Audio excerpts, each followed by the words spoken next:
What up, everybody? Welcome back to Anthony's Horror and More, and today I want to show you guys my entire Kino Lorber collection. Over the last few years, I've acquired quite a few of these releases, so I just thought it'd be, kind of fun to come on here and show you what I got.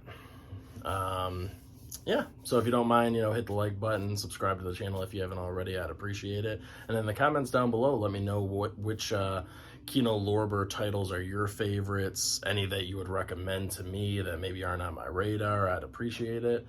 And let's go ahead and get into this. All right, so I'll start off with the Blu-rays first. We have the Puppet Masters, which I remember when I was a kid, I loved the Puppet Master films. Like the Full Moon Features Puppet Master films with, Pinhead and Blade and Jester and Six Shooter and Torch and all them.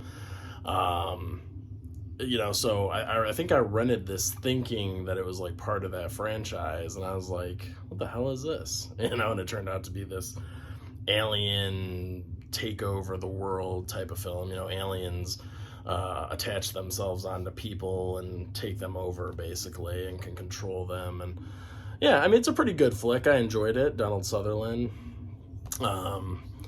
It's not the best movie in the world. There's the original art, the original poster art. It kind of feels like a made-for-TV film at times, but it's not bad. I mean, it's still worth checking out.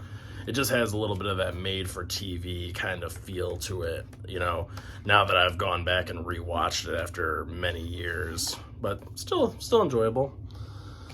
All right, this is a hilarious comedy, and that's Big Trouble. You got Tim Allen, Rene Russo, who else you got in here? Tom Sizemore, Jason Lee, just a great cast. Yeah, this is like just a hilarious film right here. If you haven't checked it out, I suggest you watch it.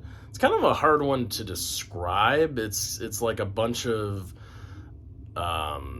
there's kind of a few different storylines, happening, and then they all start connecting into each other in funny ways and stuff. And it's just a really kind of dumb comedy, but it's worth checking out. It will make you laugh if you're into those kind of slapsticky, silly, goofy, comedies.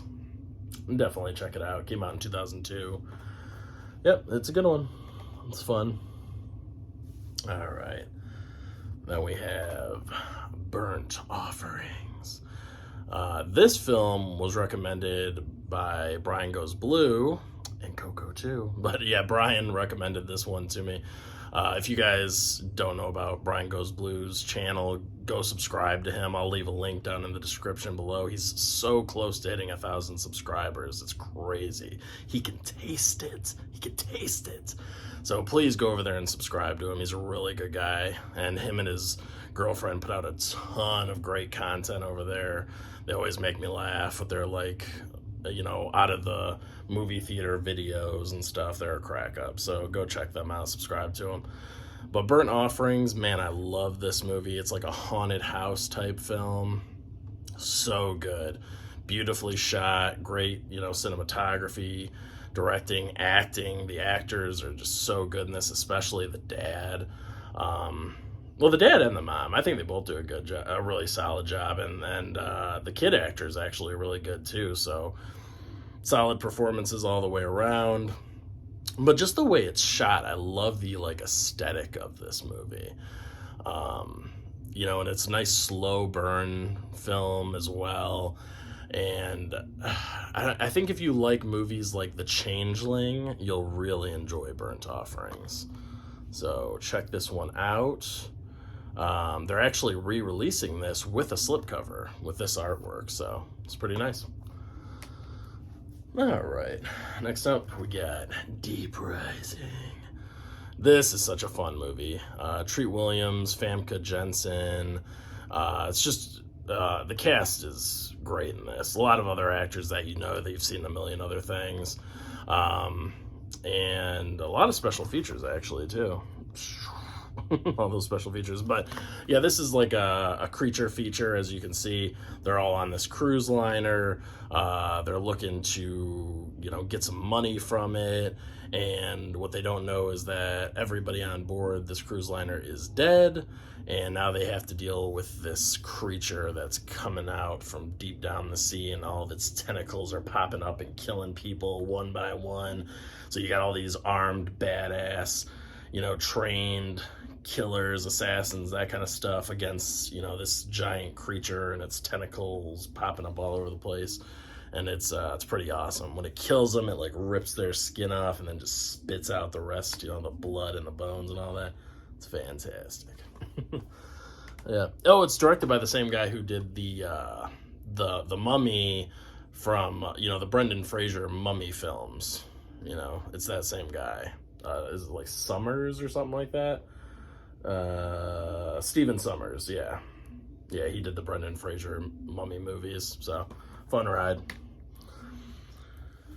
Okay, we got The Hard Way, which is not a porno.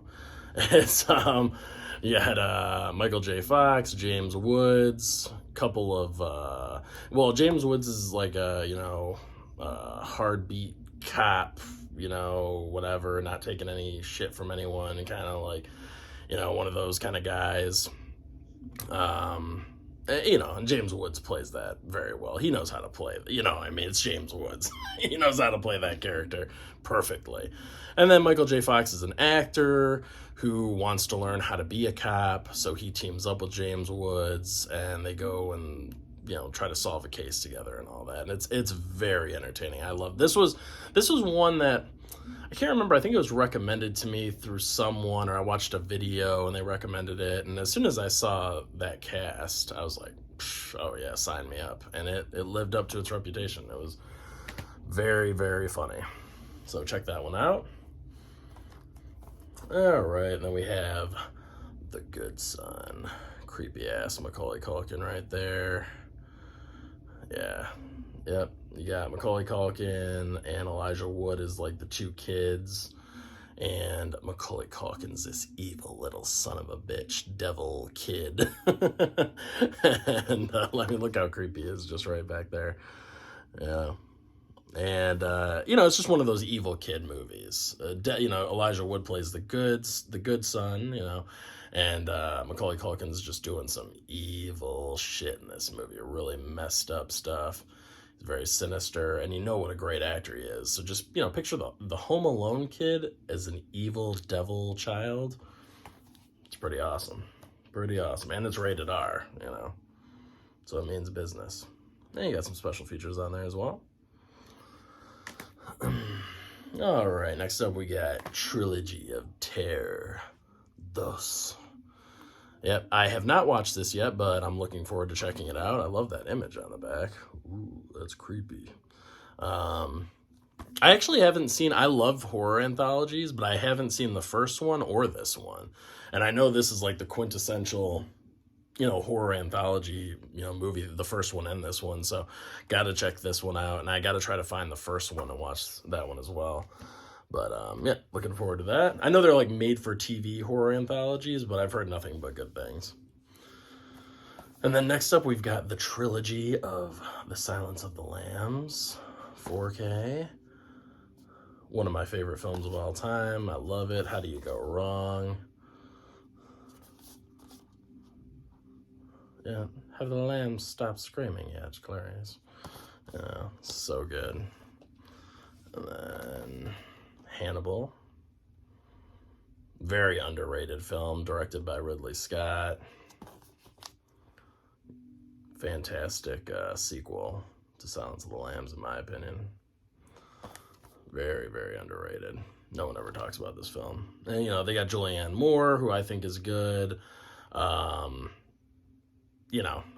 think she does a good job. I mean, she's no Jodie Foster or anything, but I think she's serviceable in the role. This movie is mainly about Hannibal anyway, so that's what you're watching it for.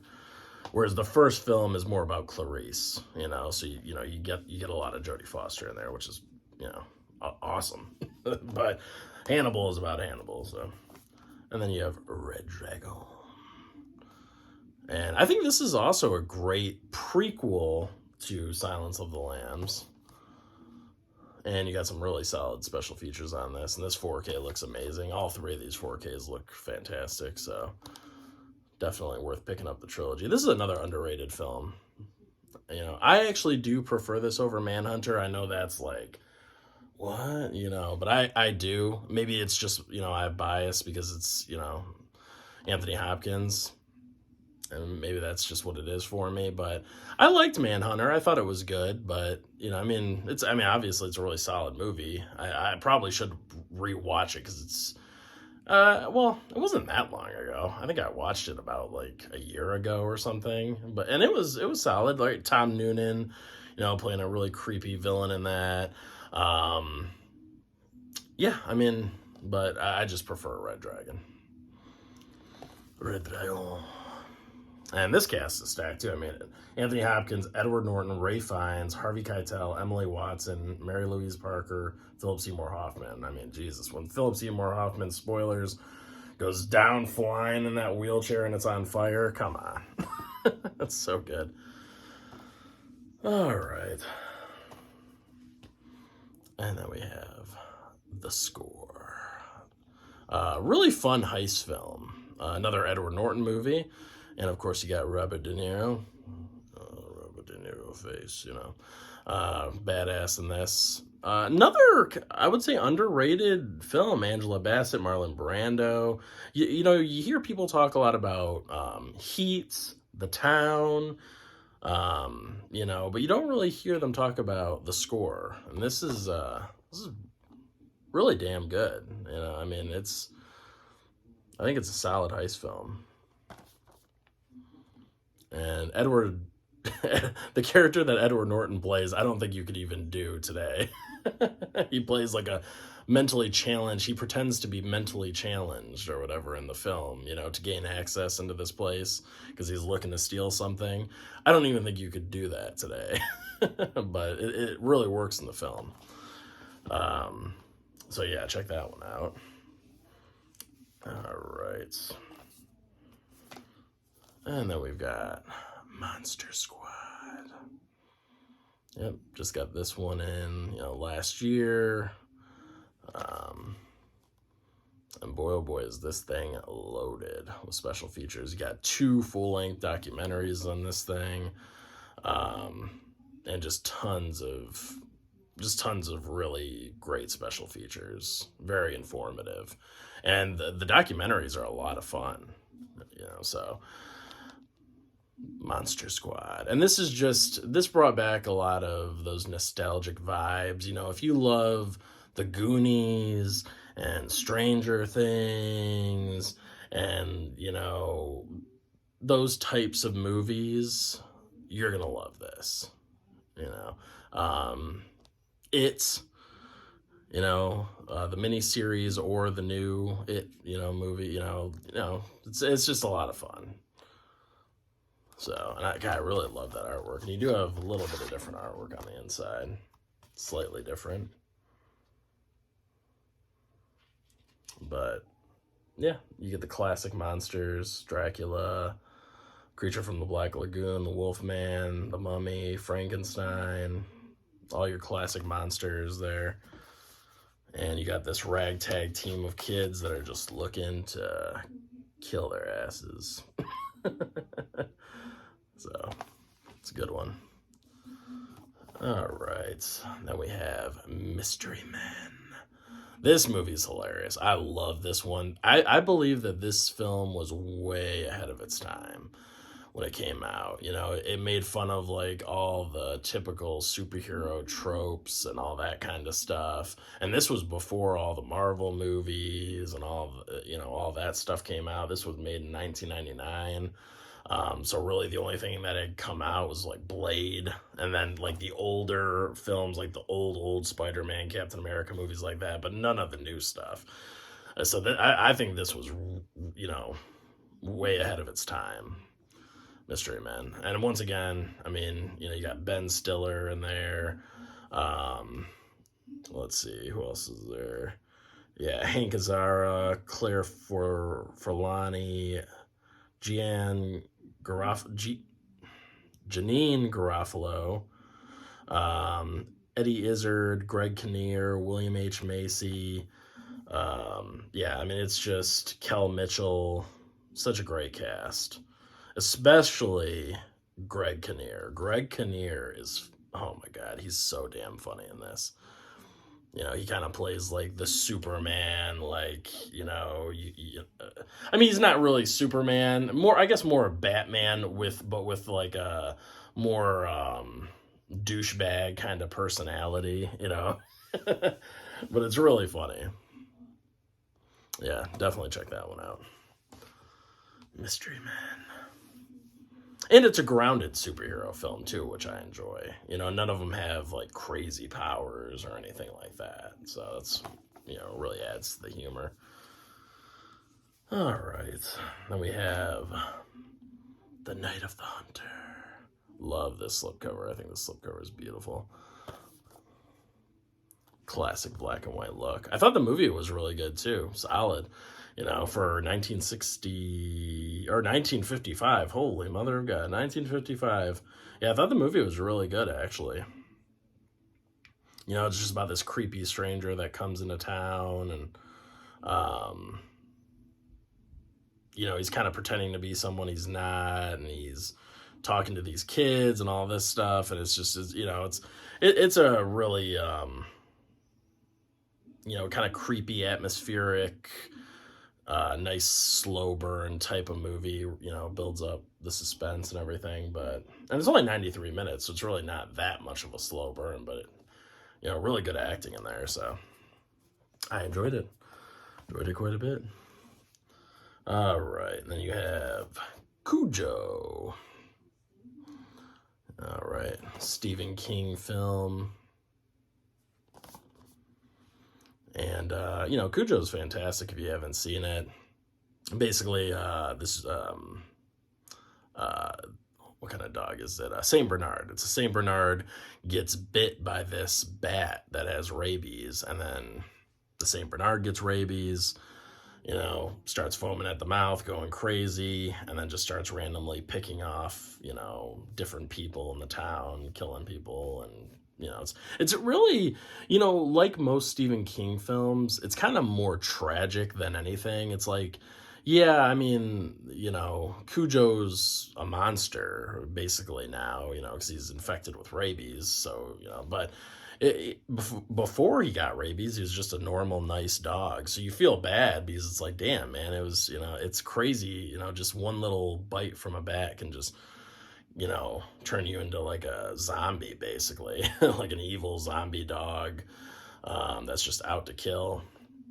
So, you know, that's the thing I love about Stephen King films is like, there's so many of them where it's like you have a villain, but there's also like some tragic backstory to who the villain was, or like, you know, or maybe it was someone who was good, but then they were turned evil or whatever. You know what I mean? It's never just as simple as this is like an evil dog or anything. It's like there's more to it. There's layers and stuff.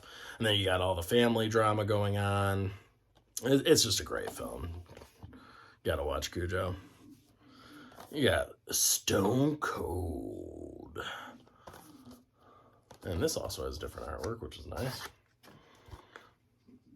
And this is just a badass action film. You know, I just recommend checking this one out. If you haven't seen it, badass action film. This is from 91. So, you know, you just can't go wrong. You know, you got all these freaking bikers and everything. And look at this craziness. Look at these. You know, I mean, this is just a ton of fun. So you just got to watch that one. Just, you know, turn your brain off. Action, light 'em up kind of movie. Blood, guns, all sorts of kick-ass shit. All right. The Usual Suspects. Classic crime drama, you know, movie. Crime thriller, I guess I would say. Once again, the cast: Stephen Baldwin, Gabrielle Byrne, Chaz Palminteri, Kevin Pollak, Pete Postlethwaite, Postlethwaite, Kevin Spacey, Susie Amiss, Benicio del Toro, and Giancarlo Esposito from Breaking Bad, and Gus. Yeah, just a stellar cast. Love that poster art too. It's so good. And this is like, and this is also, it's not only just a crime thriller, but it's also a mystery film too, because you're trying to figure out like who killed these people on a boat, and you know, kind of there's this weird background story going on too, and Kaiser Soze, you know, and all that stuff. So it's a lot of fun. And once you get to the end and you figure out everything that's going on, you know, most people, their heads just explode. Like, whoa, no way. So definitely worth checking out, especially if you love a good mystery movie. Or even, like I said, a crime thriller as well. So it keeps you entertained all the way throughout. All right, and then we have In Bruges. I have not seen this yet. I got this on one of the last Kino sales, and I just haven't had time to watch it. So I don't really have much to say on it, but it's got Colin Farrell, Brendan Gleeson, Ray Fiennes. And it just looks cool. I don't know. I believe I heard it's kind of like action comedy, if I remember right. Made in 2008, 107 minutes, so not too long. So you got some special features. You got 4 featurettes, deleted extended scenes, and a gag reel. Cast and crew interviews and theatrical trailer. So a few special features in there, but I look forward to watching it. I've heard nothing but good things. You know, so it was just a blind buy for me, but I was like, yeah, why not? And then last but certainly not least, we got Mad Max, the OG. And I just love this slipcover. It's so cool. And then this artwork's great too. The maximum force of the future, Mad Max. That gun is so badass too. Love it. And you definitely got to check this one out. Mel Gibson when he's really young. Look at him there. You know, the road warrior. You know, basically tragedy just kind of keeps happening around him, and he's got to go avenge people, you know, without me spoiling anything. And, you know, you got some really cool, badass cars in this movie. You know, some fun action sequences, but this film has just a lot of heart to it. You know, it's a tragedy, it's a tragic film, so you know, you got to be in the mood for that. You got to know what you're getting into. But yeah, I think they do it brilliantly, and it's got some good special features too. So yeah, definitely check out Mad Max, the OG.